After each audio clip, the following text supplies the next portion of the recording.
Bismillahirrahmanirrahim. Assalamualaikum warahmatullahi wabarakatuh. Saya Aris Sudiana bersama Bapak Dr. Andes Saiful Rahman sebagai guru mata pelajaran Bahasa Indonesia di kelas 10. Untuk semester 1 kita akan mempelajari tentang menulis laporan hasil observasi.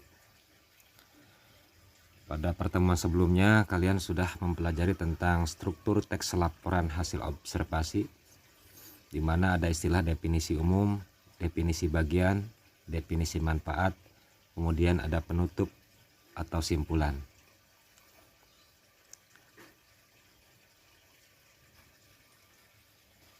Di pertemuan kali ini kita akan membahas tentang kaidah penulisan ataupun kaidah penulisan dalam struktur laporan hasil observasi.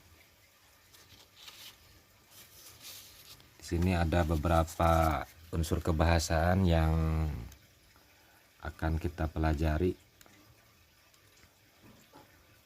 Langsung saja kita mulai.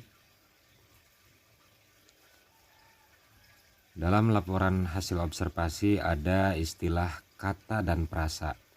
Kata adalah satuan bahasa terkecil yang dapat berdiri sendiri, atau kata adalah sebuah gabungan huruf yang membentuk makna.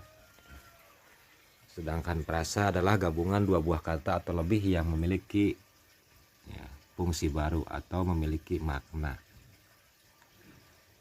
Ini adalah definisi tentang kata dan prasa. Contoh. Contoh kata ada istilah wayang, membaca. Nah, ini adalah contoh kata. Kemudian contoh prasa yaitu ada wayang kulit dan membaca buku. Wayang artinya boneka tiruan. Sedangkan kulit artinya pemalut paling luar tubuh manusia atau makhluk hidup, ya, atau bagian organ tubuh manusia yang paling luar. Itu pengertian dari ataupun definisi daripada kulit. Ketika digabungkan maka akan membentuk fungsi baru yaitu wayang kulit. Gabungan dua buah kata ini ya, atau bisa saja lebih dari dua kata. Kemudian di sini ada istilah membaca yang artinya melihat dan memahami isi yang tertulis. Melihat, memahami isi yang tertulis. Sedangkan buku yaitu lembaran-lembaran kertas berjilid atau tulisan-tulisan yang berisi informasi. Itulah definisi daripada ataupun contoh daripada kata dan prasa. Kemudian ciri-ciri prasa terdiri dari dua kata atau lebih, tidak mengandung predikat, memiliki fungsi gramatikal dalam kalimat. Ya, maksud gramatikal di situ makna sesuai tata bahasa setelah mengalami afiksasi. Afiksasi itu proses pengimbuhan. Ya, setelah mengalami proses afiksasi atau pengimbuhan, dan bahkan bisa juga setelah mengalami proses pengulangan kata atau reduplikasi. Di sini contoh prasa. Dua orang anak ini terdiri dari tiga kata ya yang membentuk fungsi baru dua orang anak. Ketika dipisahkan maka maknanya akan berbeda. Setelah digabungkan maka akan memiliki fungsi baru. Sedang membaca buku cerita. Nah, ketiga prasa tersebut memiliki fungsi. Dua orang anak berfungsi sebagai subjek, sedang membaca berfungsi sebagai predikat, dan buku cerita berfungsi sebagai objek. Bila kita gabungkan ketiga prasa tersebut akan membentuk sebuah kalimat. Ada beberapa jenis prasa. Yang pertama yaitu prasa verba atau prasa verbal, yaitu prasa yang mempunyai inti kata kerja, ya. Yang mempunyai inti kata kerja. Di sini kata kerjanya sedang tidur. Ini kata kerjanya tidur. Kemudian muncul, datang, makan. Itu adalah kata-kata yang merupakan kata kerja. Ketika ditambahkan kata lain maka akan menjadi atau disebut sebagai prasa verbal. Ya, ini contohnya dua buah kata, gabungan dua buah kata. Bisa saja 3 kata, 4 kata, dan seterusnya. Kemudian ada frasa nominal, yaitu frasa yang mempunyai inti katanya berbentuk kata benda. Rumah kayu, sepatu kaca, lemari besi, buku gambar. Ini termasuk frasa kata benda. Kemudian ada istilah frasa adjektiva, ya. Ini kata sebuah frasa yang mempunyai inti berupa sifat. Nah, sifatnya baik, hebat, cepat, mahal, kemudian dekat. Ya, ini dua buah kata yang memiliki fungsi baru, gabungan dua buah kata yang memiliki fungsi baru. Ya, misalnya tadi sudah disampaikan contoh-contohnya. Nah, dalam kaidah kebahasaan teks laporan hasil observasi ada istilah afiksasi. Afiksasi berasal dari kata dasar afiks. Ya, afiks artinya imbuhan, afiksasi artinya hasil penambahan imbuhan. Di sini ada macam-macam afiks, ya, ada prefiks, ada sufiks, ada infiks, ada konfiks. Mari kita bahas satu persatu. Prefiks yaitu imbuhan yang terdapat di bagian awal. Ya, infiks imbuhan yang terdapat di bagian tengah. Sufiks imbuhan yang terdapat di bagian akhir. Konfiks imbuhan yang terdapat di bagian awal dan akhir. Saya akan berikan contohnya.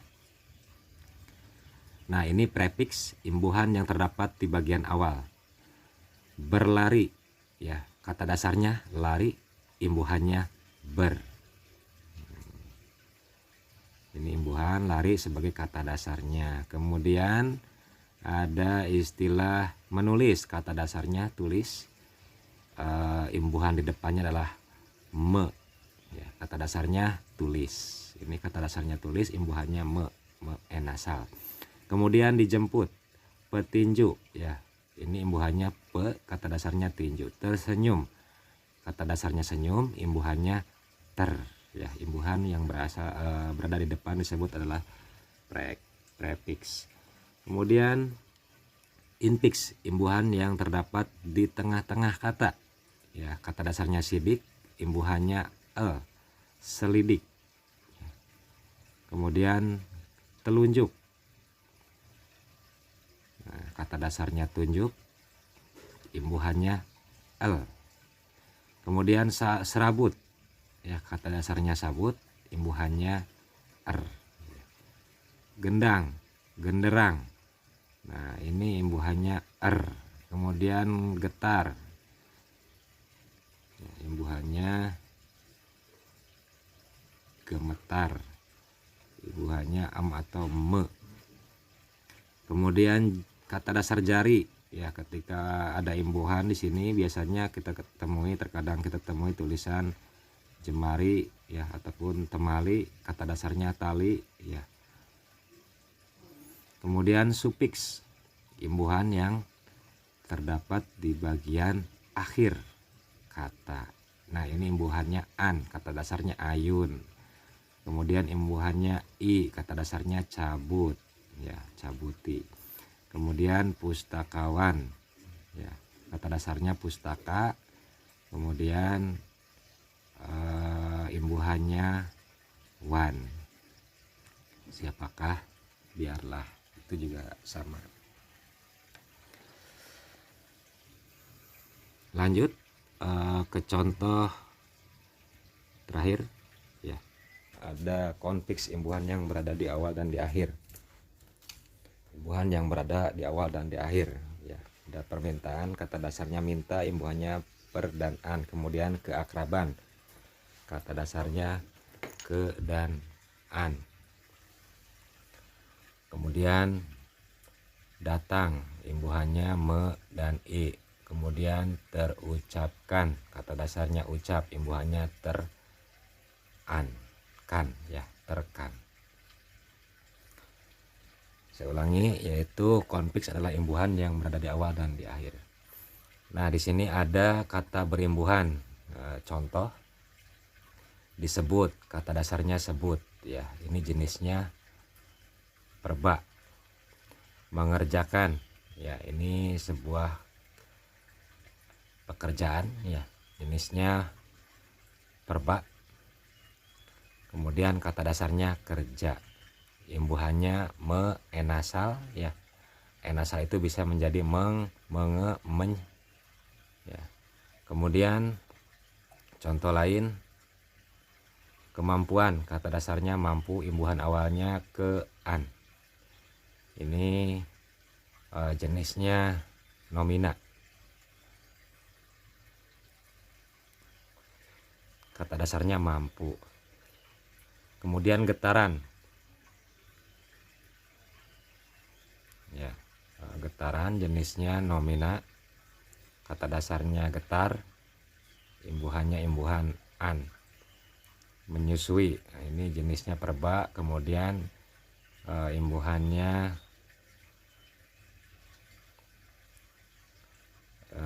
di awal dan di akhir. Kata dasarnya susu. Kemudian bekerja, ini jenisnya perba, ya, imbuhannya be, ya, imbuhannya be bukan ber. Kata dasarnya kerja. Kemudian menghisap, ya, imbuhannya berada di awal, me, enasal, jadi meng. Kemudian menggigit, ya, kata dasarnya gigit, imbuhannya meng, jenisnya perba. Nah, ini jenisnya perba. Contoh lain, jika gigitan, ya, berarti gigitan itu adalah nomina. Nah, gigitan nomina berarti kata dasarnya sama, gigit, imbuhannya adalah an. Kemudian penelitian, ya, jenisnya nomina, ya, penelitian jenisnya nomina. Kalau saya ganti penelitian ini menjadi meneliti, berarti jenisnya meneliti itu adalah sebuah pekerjaan, maka jenisnya adalah perba. Nah, ini latihan, kerjakan di buku catatan atau di buku latihan. Tentukan prasa perba, prasa nomina, dan prasa adjektif, Pak. Saya berikan contoh, baru datang. Ini datang berarti sebuah kata kerja, ya, baru datang. Silakan kalian pelajari latihan. Sudah saya berikan contoh di atas.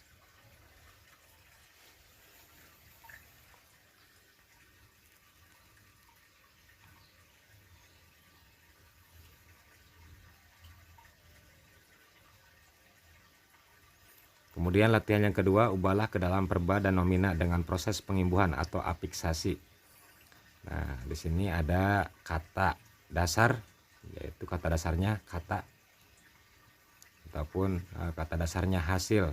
Nah, kalian ubah menjadi jenis apa di sini, kemudian dibuat menjadi perba, kemudian dibuat menjadi nomina.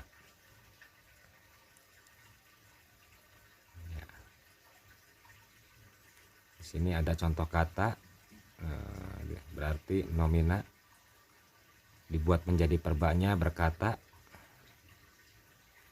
kemudian dibuat menjadi nominanya perkataan.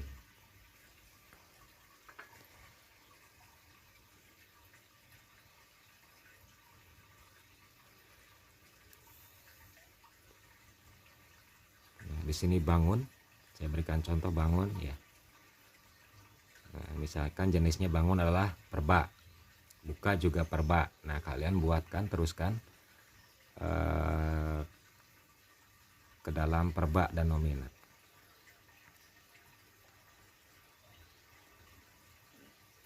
Silakan kerjakan, nanti di akhir bab catatan dan latihan akan diperiksa oleh guru mata pelajaran, ya. Selamat mengerjakan, tetap semangat. Saya tutup. Wassalamualaikum warahmatullahi wabarakatuh.